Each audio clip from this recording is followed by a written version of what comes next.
Hi there everybody, we go again with the verdict this week. 6 races to look at, and we will be going to Thirsk on Friday. Then we'll concentrate on the weekend thereafter, going to Beverley, a big day for them with the Beverley Bullet. We'll analyse that in detail a little bit later on, and there was some good racing at Sandown as well, and indeed at the Curragh also. And towards the end of the show, I think I'm going to identify a horse who's going to make into a very nice 3-year-old sprinter. He might next year just be top class. You'll have to wait for that till the end of the show. We are going to start at Thirsk on Friday afternoon.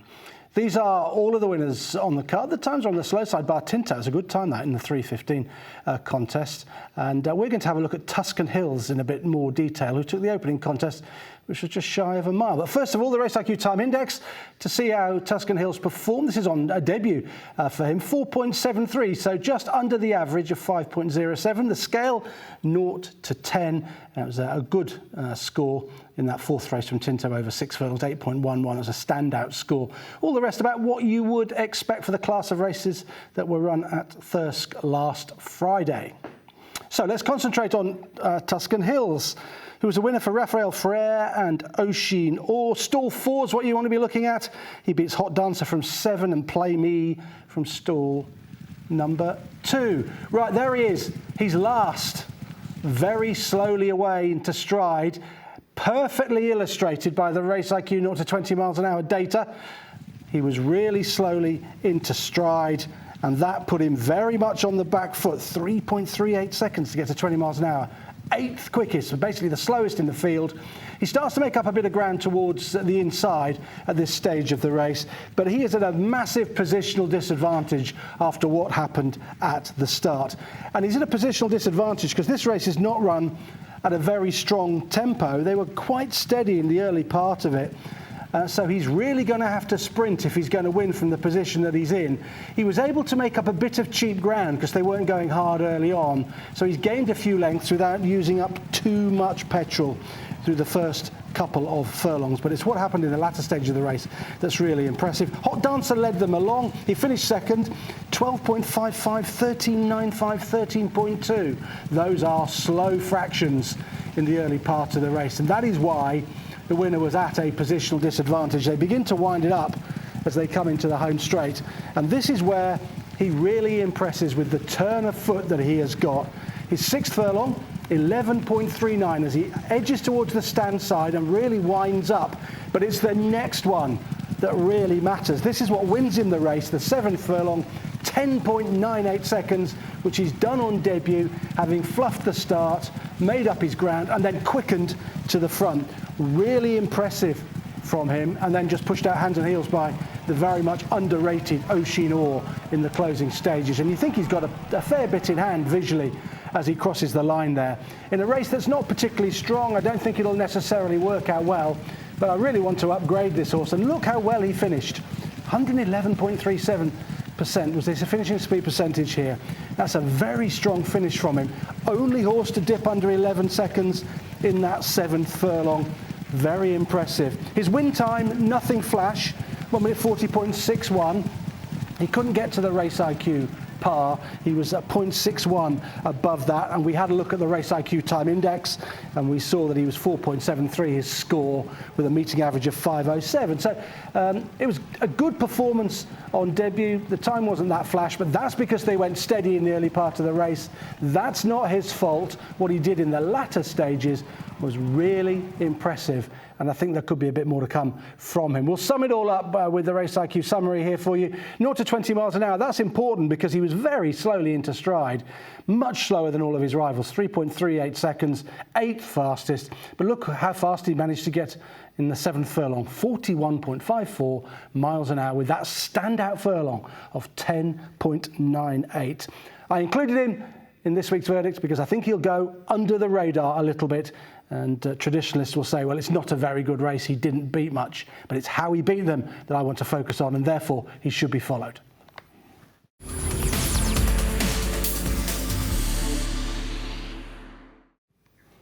OK, we're going to concentrate on all of the action on Saturday now, starting at Beverley. One of their big meetings of the year is that the Beverley Bullet was the feature event on the card. Here are the winners throughout the afternoon. The times were varied. We had some slowly run contests later on in the day, but the Beverley Bullet was the second race on the card, the 2:05. And Democracy Dilemma won it for Robert Cal, 1 minute 0.75. Let's have a look and see what time index score he was able to achieve in doing so. Not too bad, 6.24 above average, the average of 5.3. That average skewed a little bit by a very steadily run affair at the sixth contest at over 7 furlongs, but overall the times were pretty good and above average throughout the card, bar the fifth and the sixth. So good performance from Democracy Dilemma on the clock. And this is how he achieved it. He came from stall number 3. He beat Al Bashir from 5, Emiratiana from 7. Really pains me this, because I backed Al Bashir. Very painful. Look at Clarendon House after his old tricks in the stalls. Didn't want to come out really, did he? And he's done that a few times this season already. So he's becoming a disappointment and one to avoid. Democracy Dilemma is a tremendous racehorse. He's in front. He's dictating under Tom Eaves. This is his first ever listed success. And he's won because he was rated evenly by Tom Eaves. Al Bashir is second last at this stage. There's white colours second last. Clarendon House coming up on his outside. Democracy Dilemma in a much better posse, given that they have run evenly in the early part of the race. He went 11.07 the second furlong, 11.12, 11.48, and then a tiring 12.75. And as he tired in the final furlong, Al Bashir nearly got to him. Look at his final 2 furlongs. 23.43 the runner-up, 24.25 the winner. Oh, he was being reeled in all the time by Al Bashir. Democracy Dilemma on fumes. He prefers a flatter track. He's getting really tired in the closing stages, and he clings on barely from the fast-finishing Al Bashir, who was much quicker than him through the final furlong and indeed through those final 2 furlongs. Why did he cling on? Why was he able to win? He's able to win because he's rated evenly by Tom Eaves. 100.19% the finishing speed percentage up the hill at Beverley. Look at what par would be for a race like this over 5 furlongs, just over 99%. He's got it spot on from the front and allowed his horse to stretch his speed and just hang on. If Tom had gone a bit quicker in the earlier part of the race, he'd have been even more tired in the last couple of furlongs, and Al Bashir would have reeled him in. What does this mean in form terms? Well, Democracy Dilemma, I think, is a better horse than the one that went to Meydan last season, and it looks like he's going to go back there this autumn, so it'll be interesting to see how he gets on back in Dubai. I think he's slightly better than he was. And Al Bashir, back to form, poorly drawn at York last time. He had no chance from a high draw in a sprint at York last time, but he ran pretty well there, and this was him back to his best. And you can see that he fired the fastest furlong, 11.02 seconds and 40.54 miles an hour. Was a quicker speed than was attained by Democracy Dilemma, but Democracy Dilemma rated beautifully in front by Tom Eaves to achieve a time that was 0.24 seconds under the Race IQ par. A super ride from the front.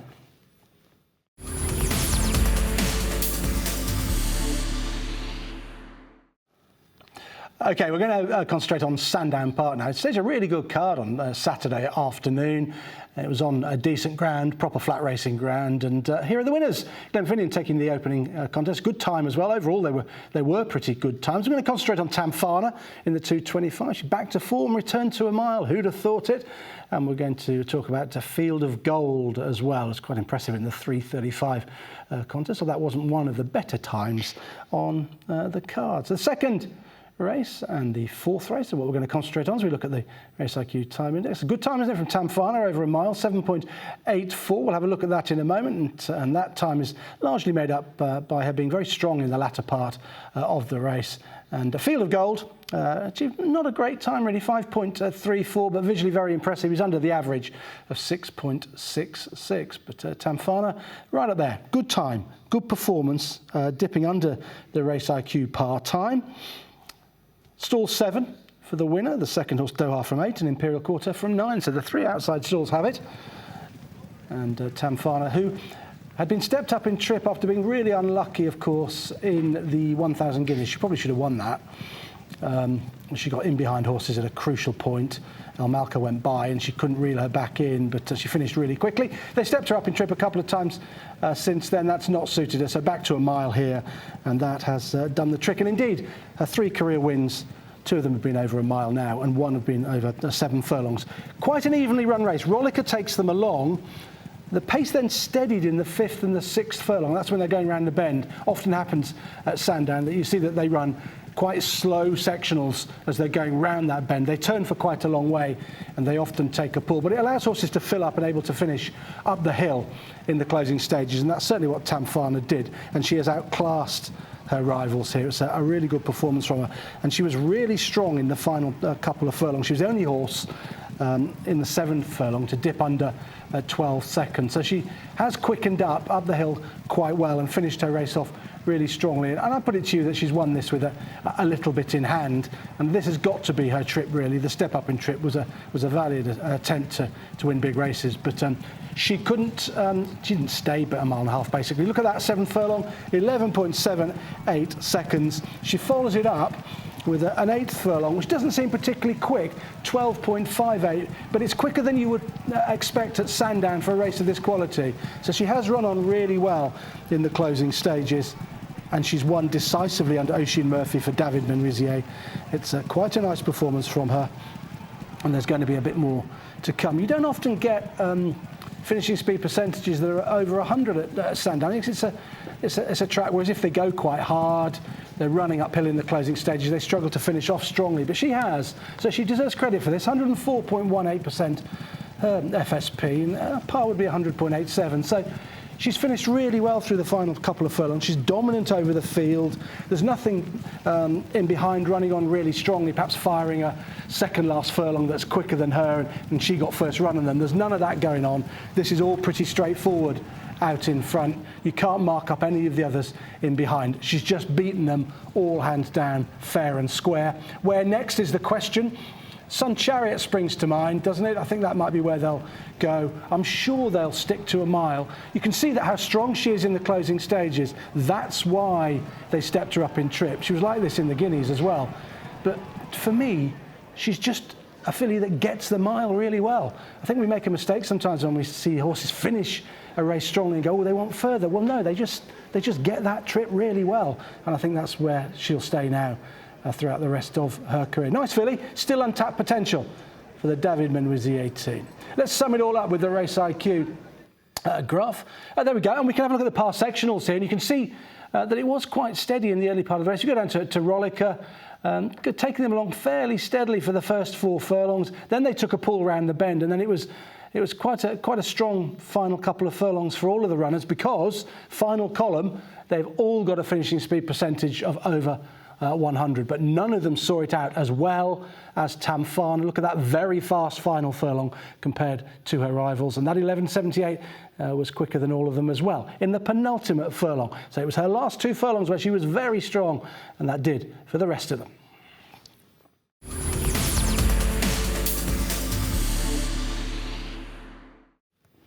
We're going to return to Sandown now and have a look at the success of Field of Gold on Saturday afternoon. This is a nice performance from this John Thady Gosden trained colt. He's 2 from 2 in his career now, and he did this in a good style, although the time was just okay. I think that's courtesy of quite a steady early gallop. Stall 5 he comes from. He beats Maturi Bay from 2 and Royal Playwright from stall 1. He was fastest away out of the stalls. He was very quickly into stride under Kieran Schumacher, but the early part of the race was pretty steady. He went along fairly quietly in the early part of the race. 2.67 seconds it took him to get to 20 miles an hour. Maturi Bay was 5th fastest, 2.82.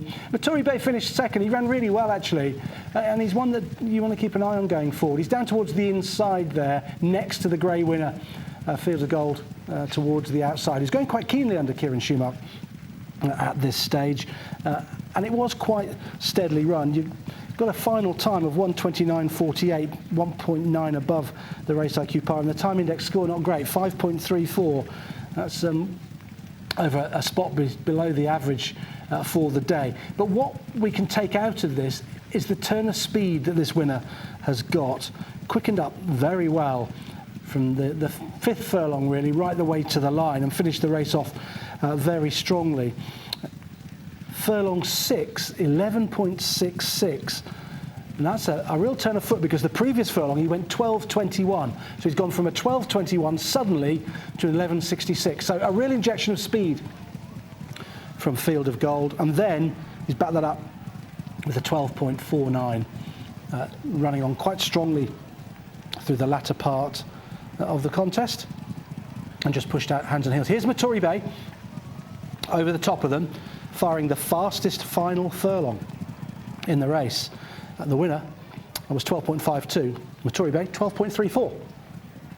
So that's a horse to keep a close eye on, and he struggled for a bit of room as well. In behind, he got out and ran on quite well. 105.85, finishing speed percentage, so the slow pace early on allowed them all to save energy for a fast finish. Maturi Bay was fastest of all through the final 2 furlongs and had to switch from that inside berth and ran on quite well. But Field of Gold, nice horse. This 2 from 2. This is a big step up on what he did on his debut at Newmarket, and there could be a fair bit more to come. But I'd stick Maturi Bay in your racing TV trackers. I think that'd be worth doing. Might want a little bit further. Just took a while to get going, but was very strong at the finish. But the winner, learning all the time. Surely he'll face a race that's more strongly run next time up, so we'll learn an awful lot more about him. But he's done everything that has been asked of him so far, and it'll be a step up in grade sometime in the autumn for him. I wouldn't be surprised if we saw him something like the Dewhurst. They just have a crack at that and see if they've got a Guineas horse on their hands. Hard to tell from this performance because it did turn into a bit of a dash, but he dashed better than anything else, with the Maturi Bay catching the eye in behind. Here's the data. It's an interesting race. This Solario often throws up good horses. He reached 38.49 miles an hour through the race. He got up to the fastest speed in the race. That's through the 6th furlong. Quickest out of the stalls. He was sharp away. And you can see that he dipped to 11.66 in that 6th furlong. That's his quickest furlong of the race. So good performance from him, but Maturi Bay, the one to mark up considerably. Didn't get the best of runs through the contest, switched wide and finished off very strongly, certainly better than the winner. 2 nice horses.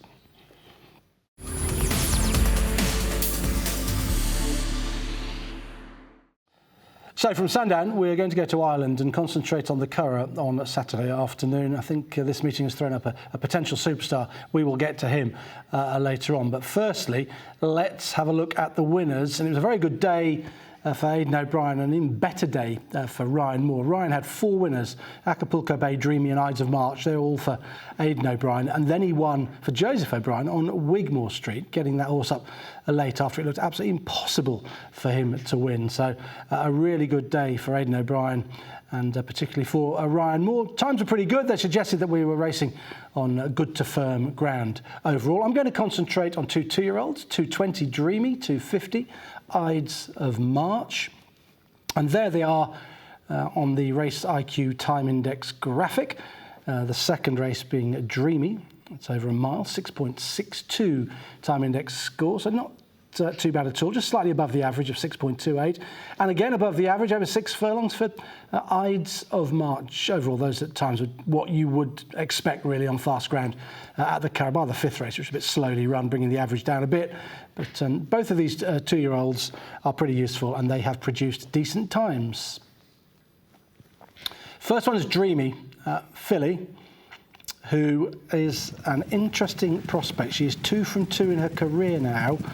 You remember her winning at Goodwood on her debut. Unusually for Aidan O'Brien. He took a horse to Qatar Goodwood Festival on debut, and she won. And here, I think she's shown herself to be a very strong stayer. This is a mile contest. It's a stiff mile, of course, at the Curragh, and she seemed very well suited by every yard of the trip here. The first half mile was steady. Here are the fractions: 15.11 out of the stalls, so about 13 seconds, 11.99, 12.37, 12.05 and 12.13. So they're not exactly rocking along. They're fairly steady through this part of the race. She's sat in 3rd place. She carries her head just a little bit high, but she knuckles down well in the closing stages. And because of those early fractions, you can deduce that it turns into a bit of a 3-furlong dash. And now she's under pressure from Ryan Moore in 3rd spot and being asked to pick up. Alastella behind her in the Kirsten Rousing colours is going better. Fiery Lucy's about to get involved as well, and she's going better too. Ryan Moore just niggling her here. But we'll compare Dreamy and Fiery Lucy through the 7th furlong. Fiery Lucy coming on the outside in the blue colours, 11.12. Dreamy, 11.34. So you'd think Fiery Lucy was coming to win with that quicker furlong, But it's the final furlong where Dreamy's strongest. She stays on too well for Fiery Lucy. 12.56 against 12.65. So Fiery Lucy, she flashed speed to get involved at the furlong pole and was then outstayed by Dreamy, who surely is going to be a filly who's going to want a trip next year. She's a stayer in the making. 104.25 her finishing speed percentage, 4.25% quicker in the latter part of the race than the early part of it. That's because they crawled early on, they went steady, she saved energy for a fast finish, but she didn't have as fast a furlong as Fiery Lucy. She hasn't got a sharp turn of foot, she just stays. She just keeps finding for Ryan Moore. And that's really in alignment with her pedigree, because she's by American Pharaoh out of Tapestry. Tapestry, who stayed 1.5 miles. And I think, if anything for next year, she's going to be an Oaks filly. Can't necessarily see her being a Guineas filly. She doesn't seem to have that turn of foot, that bit of speed that you need for a Guineas. Never know whether they'll take her there. They might. She's very tall, she's big, there might be more to come from her. But she's 2 from 2 in her career. You can't knock her, because what can be said is that race, if she is a stayer, was very much against her, the way it panned out, the way it was run. That steady first 4 furlongs turns into a dash, but she still gets it done. So credit where credit is due, I think. So let's have a look at the data for the race in its entirety. You can see that most of them, in fact all of them, were over 100% in terms of their finishing speed percentages, all saving energy through those first 4 furlongs, which were steady and able to finish their races quite nicely. Fastest furlong, 11.34 seconds for Dreamy. That was in the 7th furlong. Look at that 11.12, where we noted Fiery Lucy coming from the rear of the field to get involved from the 2 to the 1, but then couldn't go on through the final furlong. That's where Dreamy was very strong. Look at the fastest horse in the race, that 40.69 miles an hour. Once again, it's Fiery Lucy. The conclusion we have to draw is that Dreamy outstayed them here, and she'll be even better when she gets a better gallop to go at.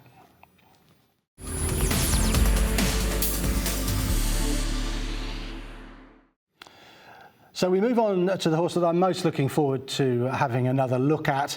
It is Ides of March, who won at the Curragh on Saturday afternoon for Aidan O'Brien and Ryan Moore. I think he's a really good sprinter in the making, this horse. Stall 2, and then Audi Athol from stall 7 and Rudy Sappel from stall number 3 was in 3rd place. Ryan Moore keen to get a lead, I think, at this stage, and he gets one. He's over on the far side. But he's not in 2nd or 3rd for very long. This horse just tanks through this contest. It's worth noting that he was heavily backed. He was backed off the boards as if defeat was completely out of the question. And it was from about this point onwards where he shows sustained speed throughout this race to win going away. He's improving all the time. He's now won 2 of his 4 career starts, but he's getting better and better, and he totally dominates this race. He goes 11.49, 11.28, and then a 10.98, followed by 11.98. He gets quicker and quicker and quicker through the race, of course, bar the final furlong when he's getting tired. There it is, the 5th furlong, 41.02 miles an hour for this 2-year-old. That's impressive. And then he's 11.98 seconds through the 6th furlong. And what that is, well, it tells us that he's the only horse to go under 11 seconds and the only horse to go under 12 seconds through those 2 furlongs. He's completely destroyed them for speed.